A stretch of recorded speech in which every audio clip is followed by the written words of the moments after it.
What's up? Welcome to the Existential Stoic podcast.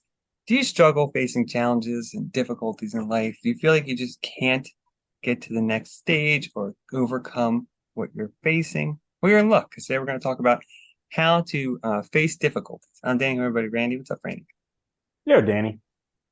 Have you ever faced like really hard challenges in life that you just can't don't know what to do?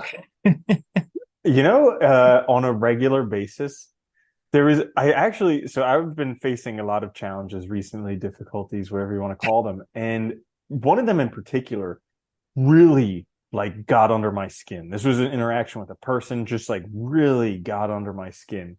And the worst part was not that it got under my skin, but that I got so triggered by it. Like I was pissed off at myself Yeah, I because I hate got that. triggered by this, because it was something that was so unimportant. Like if it was something that was, this is a really important thing in my life, I should care about this, I would be like, okay, justifiably. But this is something that's like really doesn't matter at all. This person, like, clearly mentally unstable. Why am I getting so freaking triggered? And I just like was next level pissed off. And so like I started reading this book again because of this getting triggered. I started reading this book again, something about like F star CK. I don't remember what the It's title was. always There's a that. billion of those Yeah. books. There's a billion of those books out, but it was the one that started the whole trend. And Ah, so yeah, and so I was reading that. An interesting note in that book. He does say a lot of very interesting things in there. If you haven't read it, just read the first chapter. Uh, it's a subtle art of not giving it. oh, You know that's right. I thought it that was one. Yeah. I thought it was how to un-F your life or whatever. No, that was the No, second that's one. okay. Yeah. Okay. And so basically, he said that the mind, if it doesn't have problems, will create them. And I Yes. have noticed this without my life because, like, even though I know logically it doesn't work, my mind keeps trying to make a problem free life. And I'll get there for Yeah. like a day or 2 days or 3 days. And then I'll be like, I finally made it happily ever after. And then problems, So, Do you know what? Well, no, it's funny though, because I experienced that like fairly regularly where like I, you know, nothing's necessarily wrong, like at all in like my day, my life, whatever. But like I'll just get like down or depressed or something. And it's almost worse because I don't have anything to like pinpoint, like, that's what it was. And so then I just spin out all like any kind of idea or possibility, and then it just spirals into negativity. And what I hate the most, I think is the same as like what you were saying with like being triggered, is like I usually by the time I recognize it, I just get more mad at myself for letting it go on for like hours or days because you just ruin, all that time. You just make it yeah. about this miserable thing instead of like, whatever. And I mean, Yeah. life's So, hard too. It's like, it's gonna be challenges. There's gonna be things like it's not easy. yeah. And it can be insanely frustrating, especially when you get angry at yourself about it, because it's human nature. It's going to happen. Oh yeah. Like guaranteed you're gonna have problems. Oh, you know what I hate too? It's like every time I get angry too at myself, it's like then I start thinking like, oh, if only I made this decision 20 years ago, or if only I'd done that. And it's like, which is dumb because then my life would definitely not be the way it is. And who the hell knows what it would be like? So like I can't say that because I have no basis. It's like hindsight, it doesn't work. Or I Isn't might it not. funny how Yeah. often we spend arguing with the past or with the future as if we could change it? Wait, what cracks me up too is like, and if you made those changes, everything would change, which means a lot of things you actually appreciate in your life would probably be gone. They probably wouldn't be there. So then, like, would you really still want that life? Because it might be lacking things that really matter to you. Like, you can't know all the consequences of Hmm. those changes. Yeah. It can be really monumental to try and like figure out what exactly would happen. So like I know we've talked about this a whole lot, but I came in second place in a spelling bee in second grade. And this was like a life-defining moment for me because it basically said I'm not good enough. Like Because you made it that's one. what I made it mean. In second grade, I don't know how old I was, but because I didn't come in first place, all of a sudden I was not good enough. And so like my pretty much my whole life until this year, that was a life defining moment. And then this year I started like walking back the cat or whatever that saying is and being like, hang on, does that actually mean anything? Well, no, I did better than third place than pretty much the other 28 people who did it. But also I had this imagination that like clearly not true, but like had I have come in first place, then I would be a real winner in life. And so I tracked down the person who came in first place and looked at what they're doing. And it was awesome. Like here, my whole life, I thought that if I had come in first place, like if I could change the past, come in first place, my life, all my problems would be gone. It would just be like rainbows, unicorn, all this stuff. Yeah, I tracked great. him down and I'm like, man, my life is so much better than his. This is awesome. I'm so happy that I came in second place because this was awesome. So it can Yeah. be worthwhile to figure out like exactly what would happen if your fantasy came true. But you know what it is though? The imagination does that all the time. It's like it's the fallacy of like cherry picking. Like where we will look at other people's lives or we'll look at the past and we make it out to be like, oh, this one thing. That's why they're so much better than me, or that's how like my life would have changed. But we don't accept the fact that it comes with all this other stuff. You know, somebody else's wealth might come with a lot of burden also, like workaholic and never, seeing else and sleeping at Twitter, for instance, or something like that. Or, like looking a certain way may come with a lot of consequences that you don't really know about. So it's like I think it's easy to like look outside and find things that we would want, but and imagine how great it would be, but we don't really understand it fully. So I think that is a good Yeah. one. Yeah. Actually looking, Yeah. you have a clear example there of Dude, like, I okay, you so know, here's another example. So I have this friend who made a lot of money. Like a lot of money. Like this is basically everybody's fantasy how much money this guy made. And this dude changed so much. He can't trust anybody. Like yeah, literally his first thought when he meets somebody is what do they want from me? Why yeah. are they trying to F me over? And like I see it completely every time I meet him now because he like literally is desperate for an actual relationship with somebody and he can't trust anybody. Well, dude, think about it though. It's like they get used to people calling them for money, entourages and hangers on. Everybody wants to talk to them because they don't really give a shit about them. They want their money, right? The politicians are happy to open the door for these people because they want them to give them money for something. So it's like, yeah, who can you trust? And then you don't know it because everybody's out scamming people and you have a lot. So yeah, Yeah, yeah. But that's a pretty whole, crazy. it is funny what we imagine though things would be like. And it makes things Hmm. so difficult because we make it so hard to see what we have now. Hmm. Yeah, dude. I mean, every time I think my life sucks, it's usually because I'm not appreciating what there is now.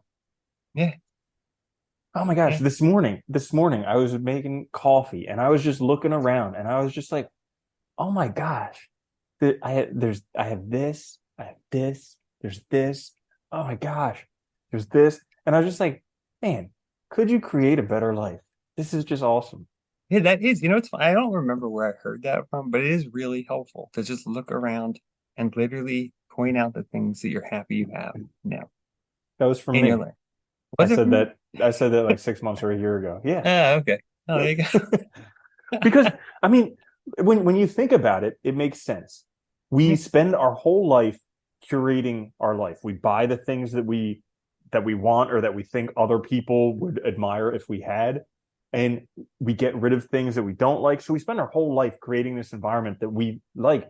But then our brain, when it sees stuff on a regular basis, it forgets it's there. Like it's just gone. So if we actually take time to look around and see the things, we're like, whoa, like this is exactly what I dreamed about 6 months, a year ago, 5 years ago. Like it's here. But we're just so focused, future yeah, oriented, looking at the new things that we want that we completely miss all the stuff that we've worked for the past however long. yeah. We take things for granted like really fast. It is amazing.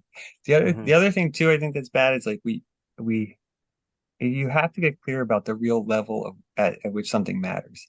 When you face difficulties, because I know this for myself, like if you're caught up in something, it's easy to overblow it. Mm-hmm. And like you think that like it might outweigh everything else in your life, when in reality, it's like maybe not as important as you think.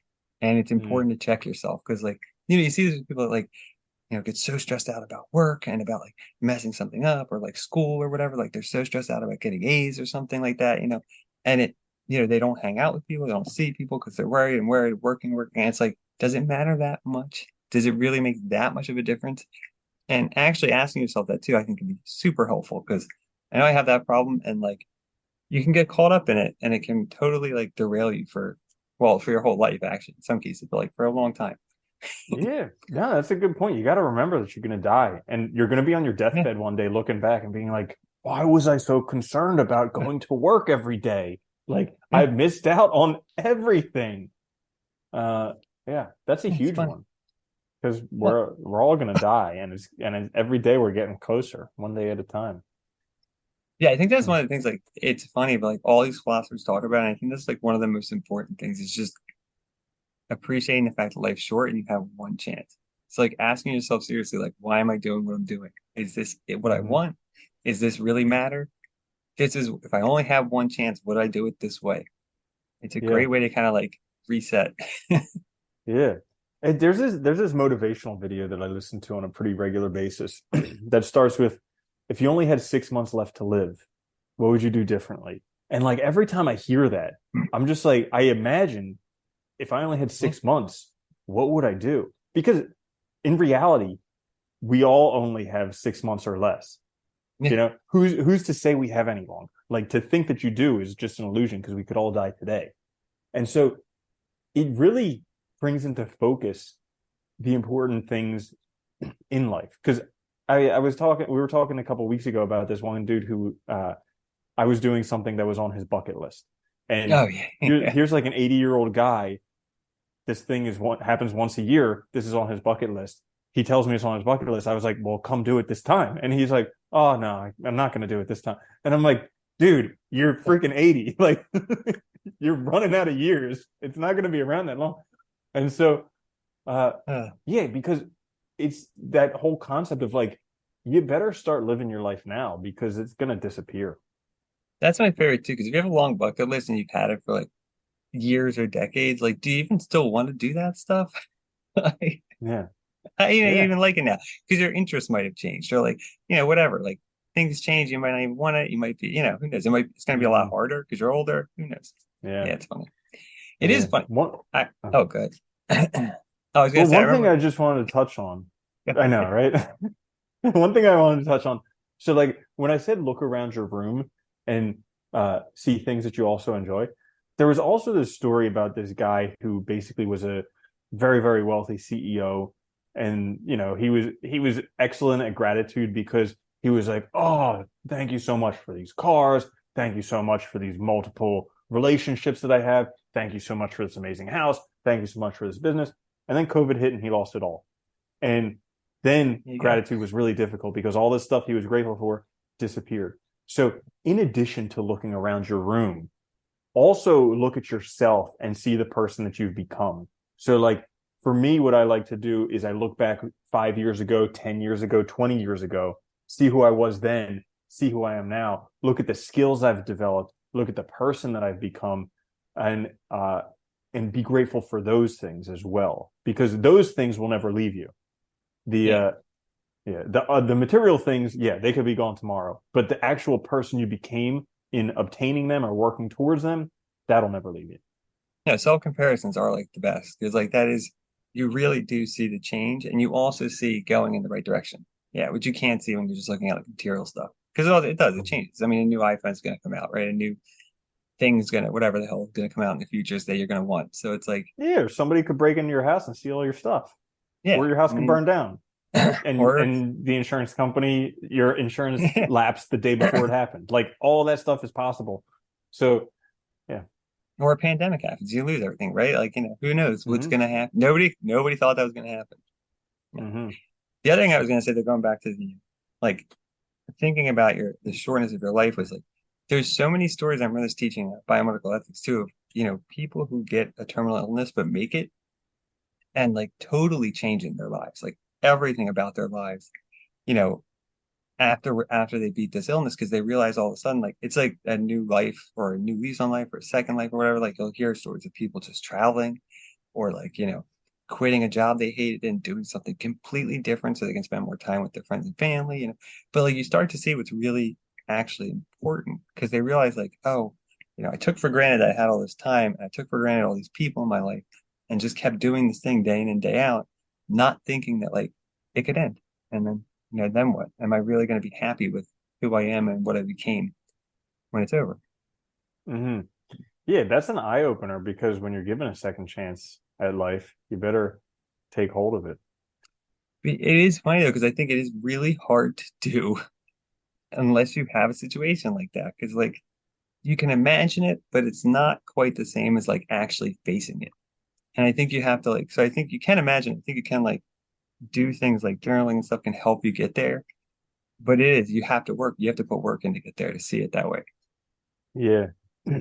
I I can look back at my life. So like there was this TED talk from I don't know, probably a decade ago called Hardwired Happiness. And Back when they were like basically, good and yeah, I know, right? Yeah. they got so, And yeah, yeah, now yeah. So this was something where the gist of the TED talk was, like, what do you need to be happy? Everybody has this mental model. I need to be this, do this, have this in order to be happy. And it's like anything you can be, do, or have, you can also lose it. yeah, So if this can get you happiness, you can also lose this. And so where are you then? And eventually towards the end of the thing, and he goes into, I would recommend watching this. It's 15 minutes, but for me it was very impactful. And he goes into like what actually creates a life of happiness, joy, things like that. And what it came down to was, I forget, but hardwired yes. happiness. I forget where I was going with it.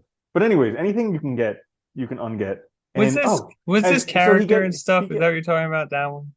so nah. Uh, So he gets down to the part where basically, if you're living life the way that you should be living it, pretty much every day, you should just be like sinking to your knees in gratitude at this like unbelievable opportunity that you have. And when I watched it 10 plus years ago, whatever it was, I was like, no freaking way, not possible. Like, because I was living this life that I hated. I was doing yeah. this stuff that I hated. I thought I had to do it, and I absolutely hated it. And I was like, not possible. There's no freaking way. I need to be this, do this, have this in order to be happy. There's no freaking way. And so over the time, just working on self development, different things like that, changing my life direction to actually do things that I wanted to do, and clearing up the messes of my past, that as well. And Helpful. now on a regular basis, not every day, because some days still suck, but on Yeah. a regular basis, I'm just like sinking to my knees in gratitude. Like, oh my goodness, what an opportunity to do this. This is insane. And it's just like, I would challenge people that if your life isn't like that, start working to create it because it's possible.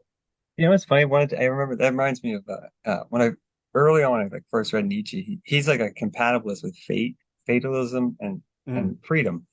And he makes a claim that I'll just summarize basically, but like if you're like living the way you should, like you do what you're supposed to do. So it's almost like instinct. Like every choice you make is right for you. So it's not a choice, if that makes sense. I know it's kind of weird. Sounds mm-hmm, contradictory, but yeah. And like I remember when I first read that, I was like, nah, it doesn't make any sense. Like, so is it just controlled or whatever? And then as I got older, I started to realize like, no, that makes perfect because that's like an authentic life, truly, right? Like where everything you do is what you ought to do because of who you are, right? You're not making any choices contrary to your will. So you're not doing things because somebody told you to, or because of expectations, or because of social pressures or norms or whatever. And it's like when you think about that, it's like it's a high bar, but it's really like what we should be aspiring to, rather than listening yeah, to all the bullshit and talking heads and stuff and everything else that pressures us to conform a certain way. We should be doing, what we ought to do, right? Like who we are. yeah, that's a really great one. Like I can kind of see the resonance in that with what was talked about in the Tao Te Ching, like, Oh yeah, and also Marcus Aurelius. He talked about it's the job of the dog to be the dog. It's the job of the human to be the human. And and the Tao Te Ching was like to going with the do, flow of the universe, right? And yeah, like not yeah, not being against it, not yeah, yeah. If there's nothing you do, there's nothing you left undone, something like that. And so yeah, I can totally see that because you just like I look at it this way. The Industrial Revolution kind of messed up humanity. Oh yeah. Just a bit, because we basically took everybody with all these different skills and we wanted them to do one thing. And we're still stuck in the after effects of the Industrial Revolution. Like people are like, oh, I'm an engineer. Oh, I'm a school teacher. Oh, I'm a nurse. Oh, and it's like you're really just working a job that generally you thought you might like when you were a Specialization. kid. And yeah.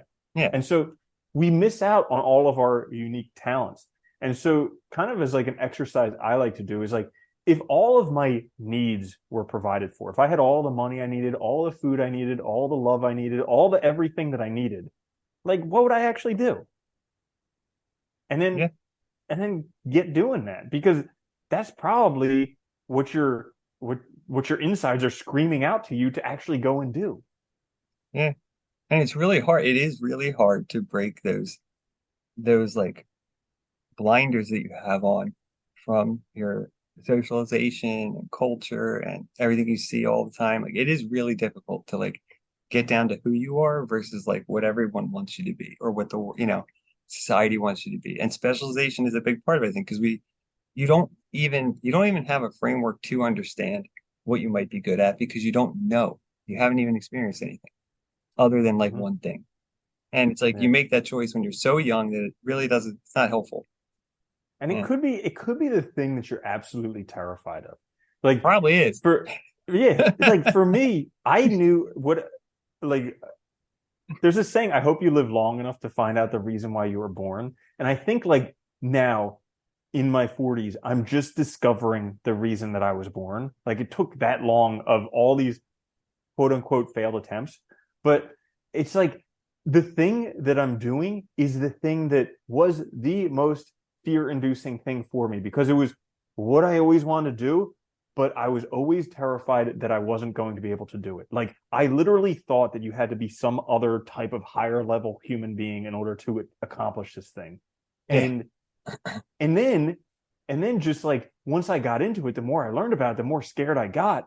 And but I was just like, I had tried a whole bunch of other stuff and a whole bunch of other stuff didn't work. And I was like, well, I've literally known this is like the kid who wants to be an astronaut, and then you're like, oh, well, that's not a reasonable thing to do. Or the kid who wants to be a president. It's like, well, that's not a reasonable thing to do. And it's like, well, maybe it is.